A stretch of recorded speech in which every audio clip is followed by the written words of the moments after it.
کہ لوٹ کر بھی کوئی بے چین رہا، لوٹ کر بھی کوئی بے چین رہا اور لٹ کے بھی چین سے سویا کوئی، لوٹ کر بھی کوئی بے چین رہا، لٹ کے بھی چین سے سویا کوئی۔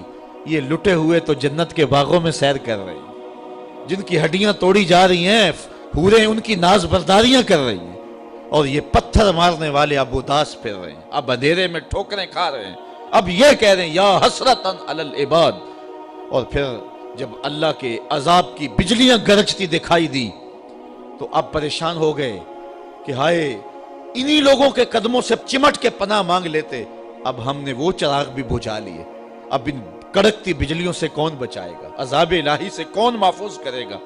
جنہوں نے محفوظ کرنا تھا، جو پناہ گاہیں تھی، ہم نے وہ پناہ گاہیں ہی توڑ دی۔ تو اب وہ خود کہہ رہے تھے یا حسرتاً علی العباد، ہائے افسوس۔ اللہ اکبر۔ صاحبو، اگر قرآن مجید کی اس آیت کے مفہوم کو آپ دل میں جگہ دے چکے ہیں اور فہم اس بات کو قبول کر چکا ہے کہ اب وہ کیا کہہ رہے ہیں، کافر خود کہہ رہے ہیں، تو پھر بات سمجھنے میں دیر نہیں لگتی کہ جو حق ہوتا ہے وہ خود ہی بولتا ہے۔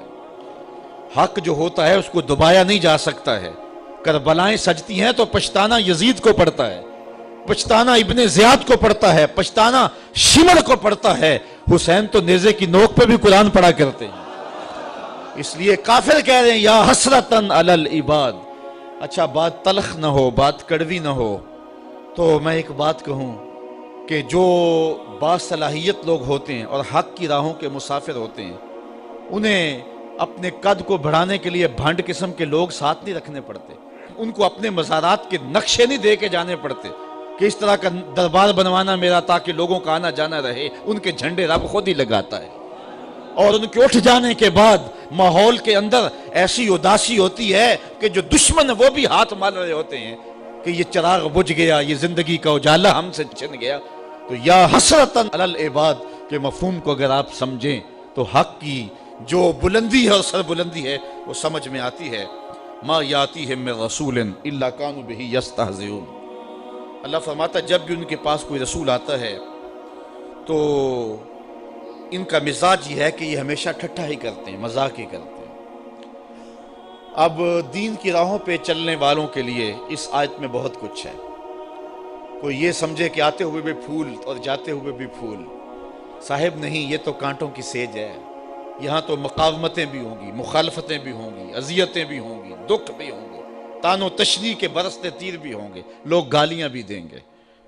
جب پیغمبروں کو بھی لوگوں نے گالیاں دی، اللہ کا کوئی پیغمبر ایسا نہیں آیا کہ جس نے آ کے پیغام حق دیا ہو اور لوگوں نے مخالفت نہ کی ہو، چونکہ جس کے مفادات پہ زد پڑے گی وہ مخالفت تو کرے گا، وہ مقاومت تو اٹھائے گا، وہ تانے تو دے گا، وہ ماحول سازی مخالفت میں تو کرے گا، وہ اپنی بدتمیزیوں کا اظہار کسی نہ کسی طریقے سے تو کرے گا۔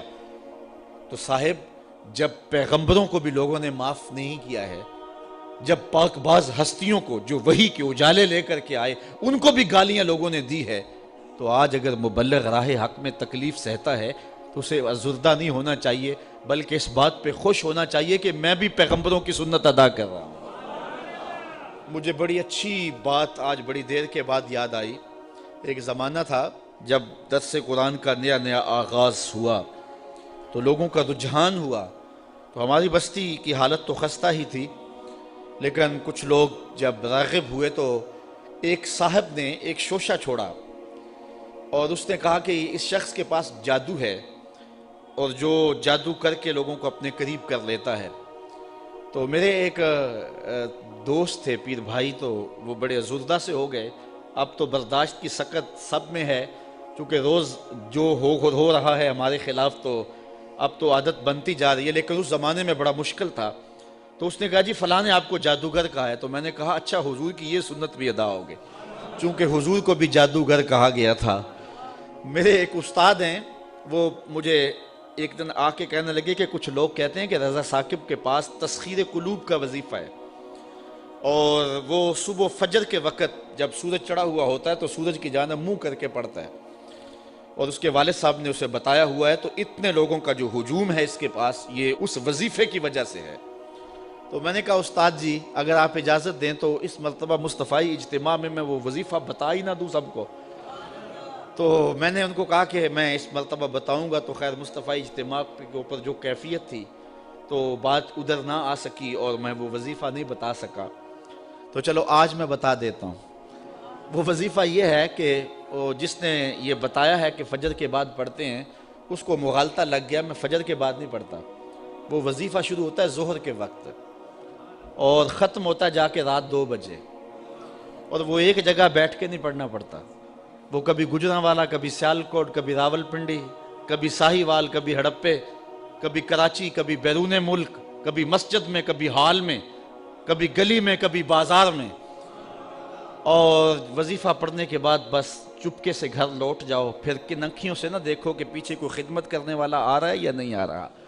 اور پھر چپکے سے گھر چلے جاؤ، آرام سے سو جاؤ. 6 ماہ وظیفہ کر کے دیکھ لو، زمانہ تمہارے قدم بھی چومے گا. تو یہ آسان سا وظیفہ ہے، اسے کرو، محنت کرو. یہ ہے تسخیر قلوب کا وظیفہ.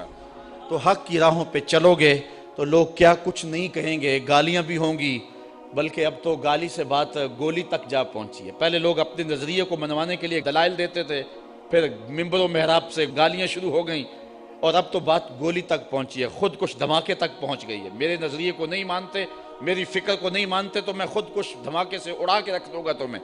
عجیب رنگ ڈھنگ ہو گئے، عجیب صورتیں ہو گئی. تو ظاہر ہے جس کے مفاد پہ زد پڑے گی وہ مخالفت کرے گا. وہ کیا کسی نے کہا تھا کہ لوگ تو فنکار ہیں اس درجہ کے پل بھر میں، سنگے در کعبہ سے بھی اسنام تراشے. تم کون ہو اور کیا ہے داغ کبابی، لوگوں نے تو مریم پہ بھی الزام تراشے. لوگوں نے تو پیغمبروں پہ، پیغمبر زادیوں پہ، پیغمبر زادوں پہ اور پیغمبروں کے باپوں پر بھی تان و تشنیع کے تیر برسائے. آپ تاریخ نبیوں کی پڑھ کے دیکھ لیں تو مبلغین راہ حق میں دین کا پیغام لے کر چلنے والے، حالات کی تلخیوں اور سختیوں سے گھبرانا نہیں ہے. یہ سورہ یاسین ہمیں سبق دے رہی ہے. تم کس کھیت کی مولی ہو، یہاں تو پیغمبروں کو گالیاں دی جاتی رہی ہیں، یہاں تو پیغمبروں کی جو ہے وہ تدحیق کی جاتی رہی ہے. فرمایا ما یاتیہم من رسول الا کانوا بہ یستہزئون. جب بھی ان کے پاس کوئی رسول آتا ہے تو اس کا ٹھٹھا ہی کرتے ہیں، اس کو مذاق ہی کرتے ہیں اور اس کو جو ہے وہ تان و تشنیع کے تیر اس پہ برساتے ہیں. الم یروا کم اہلکنا قبلہم من القرون انہم الیہم لا یرجعون. اللہ تعالیٰ اشارہ فرماتا ہے کیا انہوں نے نہ دیکھا ہم نے ان سے پہلے کتنی ہی سنگتیں ہلاک کر دیں، کتنی قومیں برباد ہو گئیں. جن کا طوطی بولتا تھا آج باقی نہیں ہیں. اللہ اکبر. اور ارشاد فرمایا انہم الیہم لا یرجعون. اب وہ پلٹ کے بھی نہیں آئیں گے. فرعون گیا تو اب کسی ملک پہ فرعون کے بیٹوں کی حکومت نہیں ہے. فرعون بھی پلٹ کے نہیں آیا. خاقان گئے تو آج خاقان نظر نہیں آتے. تغلق، ایبک، فرعین مصر آج کہاں نظر آتے ہیں؟ جن کا طوطی بولتا تھا آج دنیا ان کے نام بھی نہیں جانتی. میں آپ سے پوچھتا ہوں، یہ میرے جو سننے والے لوگ ہیں ان کی چمکتی پیشانیاں اور ان کی روشن آنکھیں بتاتی ہیں کہ یہ باشعور لوگ ہیں. چونکہ یہاں آ ہی باشعور سکتا ہے، چونکہ میرے پاس نہ تو لچھے دار تقریر ہے، نہ کان پہ رکھ کر کے میں سر کھینچ سکتا ہوں. تو پھر ظاہر ہے جو ان مقاصد کے لیے آتے ہیں وہ ہمارے مجالس میں تو نہیں آئیں گے. یہاں تو وہی آئے گا کہ جس کے سینے کے اندر جو ہے وہ جستجو کی روشنی ہے. یہاں تو وہی آئے گا کہ جو قرآن مجید کی تفہیم کا نور اور اس کے سمجھنے کا جذبہ سینے میں رکھتا ہے. تو تاریخ کے قاری بھی ہوتے ہیں اور علماء بھی، اہل دانش بھی، وکلاء بھی، ڈاکٹر بھی اور پڑھے لکھے سنجیدہ متین لوگ بھی. لیکن اس کے باوجود میں اتنے اس مجمع میں جو کہ انتہائی سنجیدہ اور متین اور سمجھدار طبقہ ہے، اگر میں آپ سے پوچھوں کہ جب حضور تشریف لائے تھے تو اس زمانے میں جس شخص کا طوطی بولتا تھا، سلطنت روم کا شہنشاہ، اس دور کا اوباما کہہ لیں، اس کا نام کیا تھا؟ تو کوئی تاریخ کا تازہ مطالعہ رکھتا ہو تو شاید وہ نام بتا دے، لیکن باقیوں کو اس کا نام یاد نہیں ہوگا. حالانکہ اس دور کا سپرمین، اس دور کا اوباما. اچھا اس دور کے کس